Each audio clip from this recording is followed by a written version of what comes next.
everyone, welcome back to Sunday Live Show. Thank you so much guys for tuning in.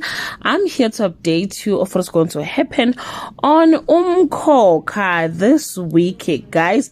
Yeah guys, niyazi ukuthi mangabeke kuyi weekend siyaye sibheke ukuthi yini ongase expect ke emidlalweni ke yethu ke sibola phana ke kumabona kude. So ke guys, okuzokwenzeka kumkhokha ke bakithi Inhlanzi Ishelwe Amanzi Kunomkhosi. She don't have a place to stay njengoba nazi ukuthi ke ukhulekani ke akakanqatshwa nongcatshwa futhi ke waphushiya ke emkhiphile kwaMthembu wamusa ke emzini abawunikwa ke uNdlovu. So ke manje guys sekunzima ukuthi ke abuyele emuva. So uNdlovu uzovela avuke nje athi namhlanje ngibuyela emzini wami ngeke umkhululu wonke wamaJudiya ahlale endaweni engacacile emjondolo.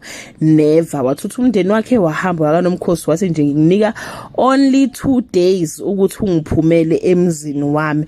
Akana choice guys uNomkhosi ngaphandle ukuthi ke acela iluleko kuMamzobe. uMamzobe ke naye guys ayikho into angayenza kodwa ke ngathi unali icebo leplan ke ukuthi ke aseve ke ibandla likakhulekana. Lelo cebo lakhe luumbhedo ke kodwa guys ufuna ucela uDifa ukuthi uDifa uthi kuDifa kunebandla ke lilahlile akafuni nokulithatha. So ke niyamazi guys ukuthi uDifa ke akathathi ke into engasile ngeke nje azavuma ukuthi ke ayokhompyutha ke noSiphamandla. uNomkhosi guys will be homeless until abakwaMthembu bemdabukela bembuyisa ke ekhaya where she belongs.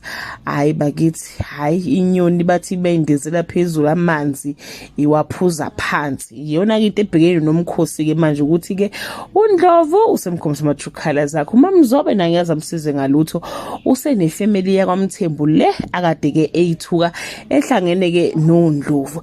That brings us to the end of this video. Do leave your comment below and share your opinion. Bye.